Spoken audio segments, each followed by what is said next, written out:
Hello mga kautang! Honest review naman tayo ngayon kay Techcash.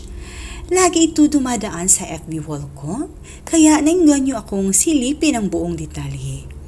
Seems tempting ang offer kasi up to 90k and get funds in just 10 minutes with just 0.11% daily interest. So if kwentahin natin times 30 days, 3.3% lang. So, mukhang mababa nga.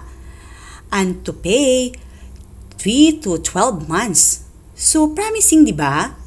Sa Google, may rating siya na 4.5. So, not bad. Well, after mo ma-install ito sa Google Play Store, the process start at entering your number at mag-send sila ng verification code to verify if ginagamit mo talaga ang number na ito. Then, fill up the basic info, one valid ID, and once na-capture na ang valid ID mo, automatic mag-appear ang info ng ID sa system.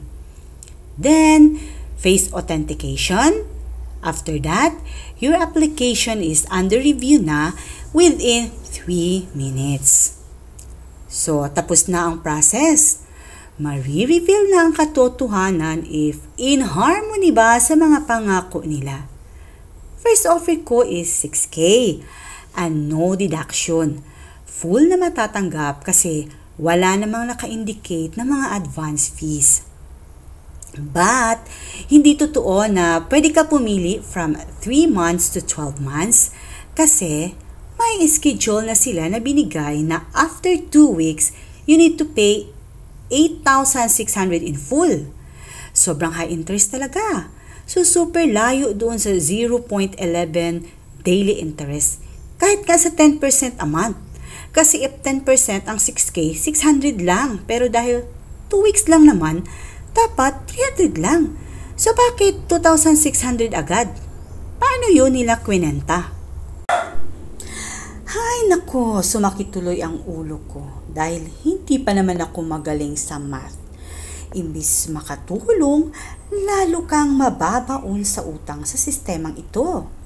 Well, dati, SIC registered siya since 2019. Pero sa latest update is July 2025, na-suspended ang kanyang license to operate. No wonder nangyari yun kasi super high interest siya at malayo talaga sa advertisement.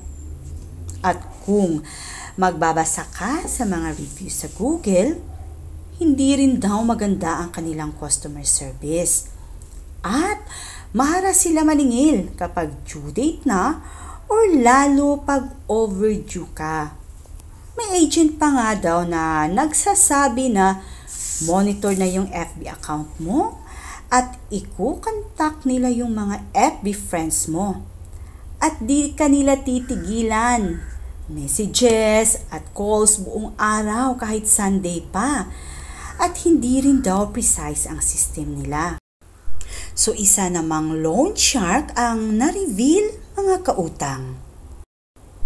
So, if ako ang magbibigay ng ratings kay Techcash, 0/5 kasi legit na loan shark siya. So, dapat bago i-install ang isang loan app, alamin mo na talaga ang buong details para di magsisi. Huwag painganyo sa advertisement kasi mostly malayo talaga ito sa reality. Sana this little insight from me ay makatulong sa inyo to decide whether you consider Techcash pag nagkapit kayo. That's it for now and thanks for watching. See you again here in Utang Queen. Bye for now and please don't forget to like and subscribe.